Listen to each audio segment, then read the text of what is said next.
اللہ نے اپنے خاص بندوں کی باتیں انسانوں کے نزدیک اس لیے واضح کی تاکہ ہر دور میں انسان ان واقعات سے سبق حاصل کر سکے۔ تو ویسے ہی ایک عظیم نبی جس کو 40 دن تک مچھلی نے اپنے پیٹ میں رکھا، ان کے واقعے کو بھی اللہ نے ہدایت رکھا ہے۔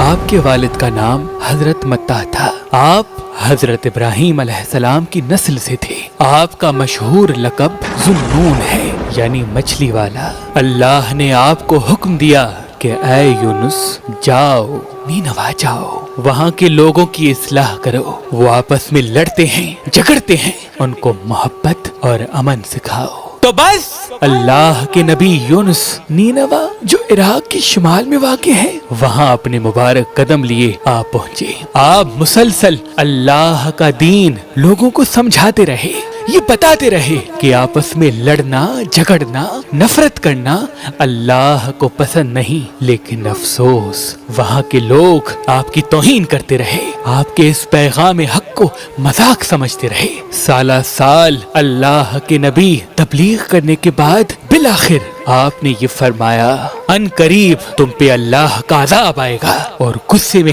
اس بستی کو چھوڑ کے باہر چلے گئے، اور دل ہی دل میں سوچتے رہے کہ یہ قوم سدھرنے والوں میں سے نہیں۔ اللہ کے حکم کے بغیر انہوں نے اس بستی میں رہنے والوں کی اصلاح کرنا چھوڑ دی۔ کچھ ہی دن گزرے تو اس بستی پہ ایک بڑا سا بادل دور سے آنے لگا جس میں بجلیاں اور آگ چمک رہی تھی۔ اس بستی کے لوگوں نے جیسے ہی آسمان میں آگ چمکتے ہوئے دیکھی تو آپس میں کہنے لگے لگتا ہے کہ قوم لوط کی طرح ہم پہ بھی اللہ کا عذاب آ گیا۔ یونس سچا تھا، یونس کا اللہ سچا تھا، اب ہمیں اللہ کے عذاب سے کوئی بچا نہیں سکتا۔ اتنی دیر میں کسی نے کہا آؤ بیٹھ کے اللہ سے معافی مانگتے ہیں۔ اس گاؤں کے تمام لوگ زمین پہ بیٹھ کے اللہ سے معافی مانگنے لگے، اپنے گناہوں کو قبول کرنے لگے، یہاں تک کہ 3 دن گزر گئے۔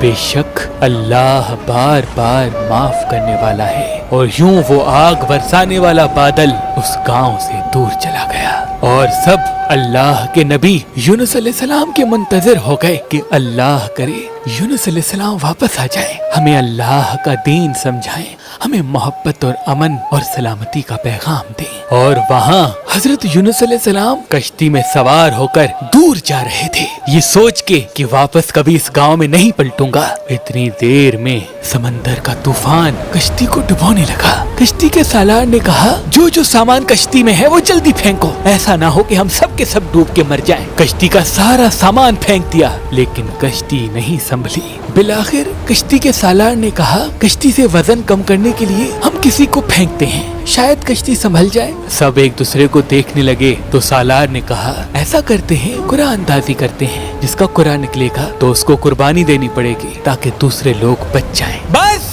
سب کے نام تحریر کیے گئے اور قرآن اندازی کر کے جب پہلا نام نکالا تو پہلا نام اللہ کے نبی یونس کا نکلا۔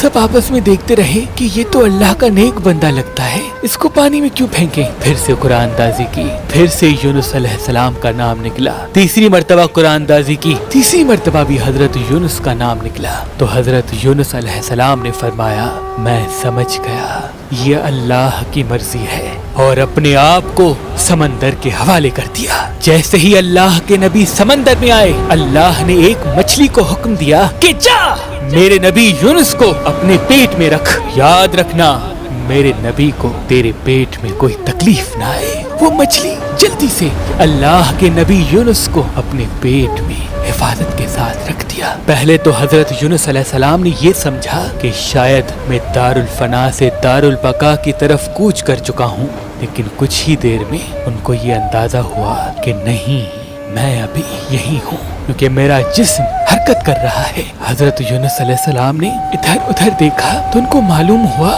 کہ وہ مچھلی کے پیٹ میں ہے۔ اپنے اللہ سے بات کرنے لگے، اپنے اللہ سے معافی مانگنے لگے کہ اے میرے مالک، جو کام آپ نے میرے لیے چنا وہ میں کر نہیں پایا، اے اللہ مجھے معاف کرنا، بے شک میں نے اپنے آپ پہ ظلم کیا۔ حضرت یونس علیہ السلام سنتے ہیں کہ ان کے ساتھ ساتھ سمندر کی مچھلیاں بھی اللہ کا ذکر کر رہی ہیں۔ اس بات کو 40 دن گزر گئے۔ بار بار اللہ کے نبی یونس علیہ السلام نے جب معافی مانگی تو ان کو یہ خیال آیا کہ اللہ کی محبوب چیز کا واسطہ دوں، شاید میری توبہ قبول ہو جائے۔ تو حضرت یونس علیہ السلام نے سوچا اس کائنات کے بنانے کا سبب میرے دادا ابراہیم نے اپنی اولاد کو بتایا تھا کہ یہ کائنات حضرت محمد مصطفیٰ صلی اللہ علیہ وآلہ وسلم کے صدقے بنی ہے۔ تو حضرت یونس علیہ السلام نے اللہ کے دربار میں ہاتھوں کو اٹھایا اور کہنے لگے، اے اللہ تجھے اسی محمد کا واسطہ ہے، مجھے اس قید سے نجات دے۔ بس حضرت یونس علیہ السلام کی دعا اللہ نے قبول کی اور اللہ نے مچھلی کو حکم دیا کہ جا خشکی کی طرف میرے نبی یونس کو رکھا۔ تو اس مچھلی نے اللہ کے حکم کو تسلیم کیا اور خشکی کی طرف جانے لگی اور اللہ کے نبی یونس کو اگل کے خشکی پہ رکھ دیا۔ اس وقت کافی ایام مچھلی کے پیٹ میں رہنے کی وجہ سے حضرت یونس علیہ السلام کا جسم پورا سوج چکا تھا اور دھوپ لگنے کی وجہ سے آپ کا جسم جل رہا تھا۔ آپ اللہ سے معافی مانگنے لگے کہ اے میرے اللہ تو نے مجھے قید سے تو نجات دے دی، اے میرے اللہ میری حفاظت کر تاکہ میں تیری اسی قوم کے پاس جا کر لوگوں کی اصلاح کر سکوں۔ اللہ نے زمین کو حکم دیا کہ ایک پھلدار درخت یونس علیہ السلام کے جسم پہ سایہ کرے اور اپنے پھلوں سے یونس علیہ السلام کو غذا پیش کرے، اور یوں اللہ کے نبی یونس علیہ السلام اس درخت کے سائے میں بیٹھ کر صحتیاب ہونے لگے، اور پھر آپ اسی گاؤں واپس چلے گئے جہاں جانے کے لیے اللہ نے انہیں حکم دیا تھا۔ امام علی علیہ السلام نے فرمایا یونس علیہ السلام کے واقعے میں اللہ نے سبق رکھا ہے۔ اللہ نے ہر خلقت کو کسی نہ کسی کام کے لیے منتخب کیا ہے، جیسے سورج روشنی دینے اور گرمی دینے کے لیے، چاند سکون اور راحت کے لیے، زمین کو اناج اگانے کے لیے، ہواؤں کو زندگی کے لیے، ویسے ہی اللہ نے اپنے خاص بندوں کو اس لیے منتخب کیا تاکہ وہ ہر دور میں اللہ کے بندوں کی اصلاح کرے۔ جیسے اللہ نے کسی خلقت کو یہ اختیار نہیں دیا کہ وہ کسی کو بھی اپنی رحمت سے دور کر دیں، سورج کو یہ اختیار نہیں کہ وہ مشرق اور منافق میں فرق پیدا کر کے کس پہ روشنی ڈالے اور کس پہ نہیں، بارش کو یہ اختیار نہیں کہ وہ مومن کے گھر پہ برسے اور منافق پہ نہیں، زمین کو یہ اختیار نہیں کہ وہ مومن کی زمین سے اناج اگائے اور مشرق کی نہیں، ویسے ہی اللہ کے نیک بندے کو یہ اختیار نہیں کہ وہ اپنی طرف سے یہ ارادہ کر لے کہ اس کی اصلاح کروں اور اس کی نہیں۔ ہدایت اللہ کی طرف سے ہے اور اس ہدایت کو پہنچانا اللہ کے خاص بندوں کا فریضہ ہے۔